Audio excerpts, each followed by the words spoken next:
Welcome to our video bulletin for Friday the 7th of May. 80 years ago today they were picking through the ruins of this building after the bomb which fell on the night of the 5th to the 6th of May. It wasn't the first time, of course, that the building had been hit in the Liverpool Blitz. That happened in December 1940 and there was a lot of damage, but the roof hadn't fallen in its entirety. But this time, in May 1941, the damage was far more extensive. The Blitz exhibition, which is up again for the next couple of months, shows that, and we can see in the pictures here the way that the building is just walls and pillars. Everything else had gone. This picture was taken in September 1941. Do have a look at the exhibition if you haven't done so already.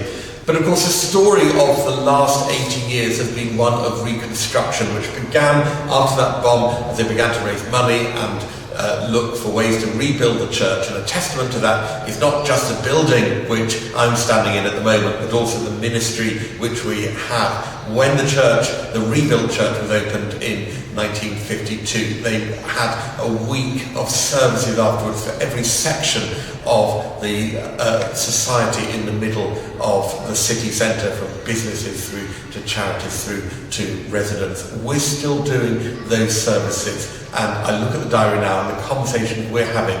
We are just coming to the end of the biggest shock to our church life in the pandemic since the Second World War. And reconstruction, recovery means that now we're talking about our Forces Day. We've got another maritime commemoration at the end of June. In July we've got the Lord Mayor's Civic Service. The events are going to continue, and so does the life of the church. And our life is very much brought together, of course, by the presence of the Spirit. That's what brings together our faith and our church life. And it's the Spirit that we celebrate on the Feast of Pentecost, which will fall on the 23rd of May. Since I've been here, we've tried to read that Pentecost reading in as many different languages as possible, all at once. So if you think you could read that passage aloud from Acts in another language, you don't have to be able to speak the language fluently, just read it, then please do get in touch with me. Just drop me an email and I'll put together the usual list so that we can replicate that sense when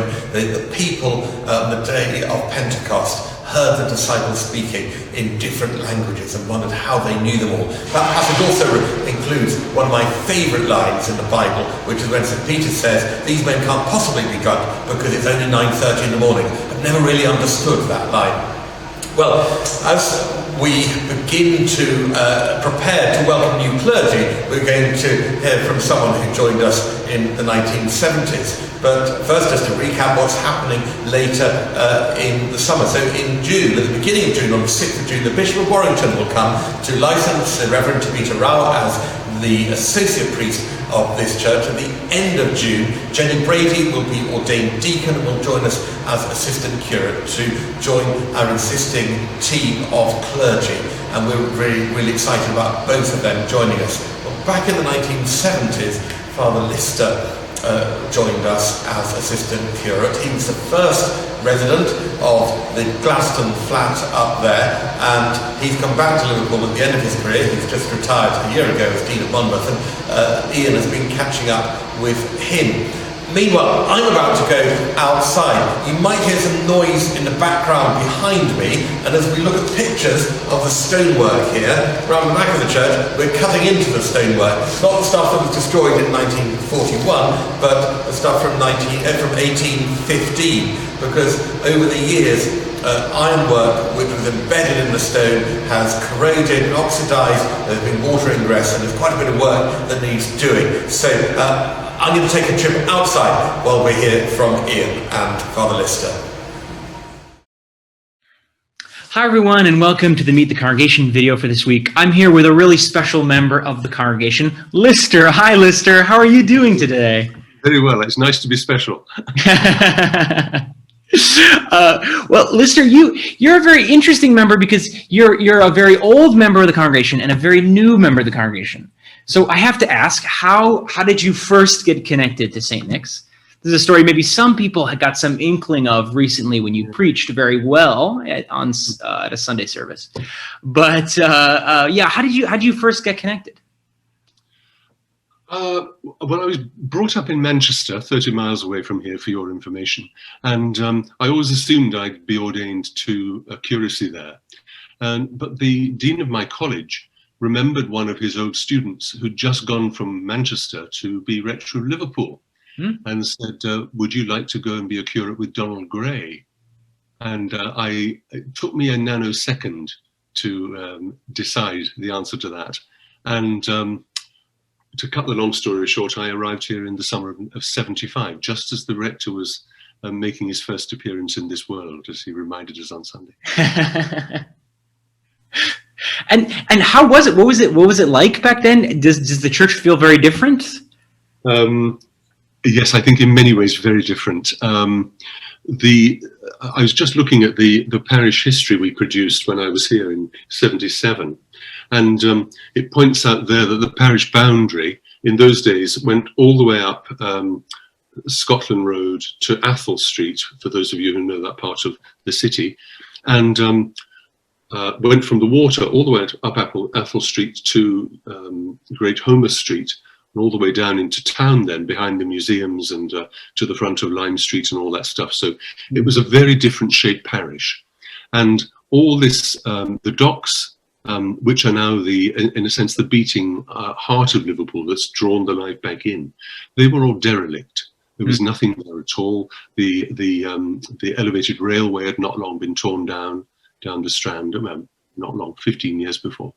And so the Three Graces were there, and virtually nothing else. Everything stopped dead at that point. So the population of the parish was tiny in this end, but enormous at the other end. And we reckon we had 22 people in the city centre who actually resident in the city, because they were keepers of the buildings, and some of them came to church. But then the other end of the parish, the north end, where we had a little parish school in Sylvester Street, that part of the city was staunchly Roman Catholic. And so the Anglicans were, you could count them on the fingers of one hand. There were a few devoted families who'd had their children in the parish school, and they counted themselves as Anglican, and we visited them. And once a month or once every 2 weeks, I forget, there was a Eucharist in the school. For those of you who know where St. Sylvester's former Catholic church is, immediately opposite that, where there'd been an Anglican church in the 19th century.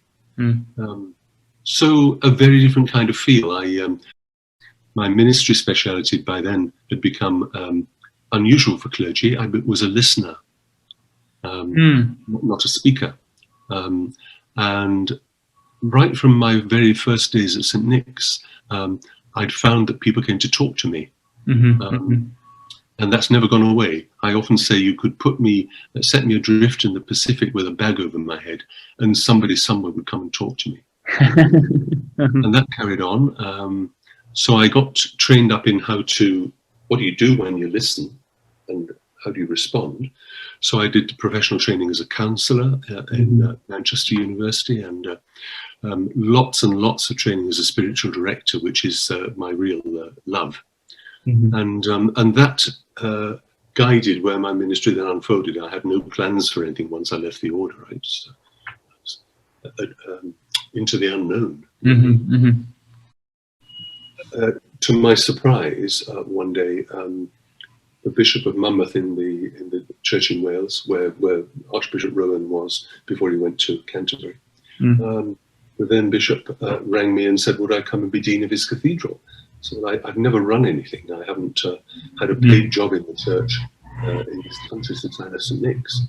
And he said, yeah, but these people need their roots watering, and you do that. So for 8.5 years to the day, I was Dean of Monmouth, it was called in those days. I changed it to Dean of Newport. I didn't see the point of being Dean of somewhere I wasn't. And left there with a very heavy heart in 31st of August last year. I'd watched the flowers grow after the water over the years. Fantastic place. So St. Nick's has a hard act to follow in my life. Holy Week, which was great and which was what I'm used to, struck me because I almost wanted to say to somebody, it's been great at St. Nick's, but it's not the real thing. So, which is just the problem of disengaging from somewhere I was very, very, very strongly rooted and dug in. And that'll take a little while and a little grieving. Yeah, definitely. Well, we are so lucky to have you, and we're so lucky to have you back. And I'm sure that your capacity as a listener will be well utilized. I have a strong feeling that that's going to happen. It depends where I actually settle, because this is a temporary place of abode at the moment, and I'm not sure where I'll end up. But we'll see. Yeah. Well, forever long, for however much time you're with us, we really appreciate it. Thank you so much for sitting down with me, Lister. Good to be here. Thanks. Bye for now. All right. Speak soon. Bye-bye. So we're outside now, very briefly, and as I mentioned just a moment ago before we met Father Lister, the stone at the back of church is being cut in all sorts of places, not just here, but all round, as we cut out bits of ironwork that has had some ferrous oxidization, expanded, been watering, all sorts of things have happened. So over the next few weeks, more of this stone is going to disappear. It's lovely to see bits of stone that haven't been seen since 1815 when this was built. Well, luckily there won't be any noise of working going on Sunday, so the parish Eucharist is at 10 o'clock. Please do join us as normal. And then as we look ahead to the week, Ascension Day is on Thursday. We'll just be having a said Eucharist at 6 o'clock on Thursday evening. Everyone will be most welcome. But whatever you're doing this weekend, I hope you have a very good and hopefully brighter time than the weather this week.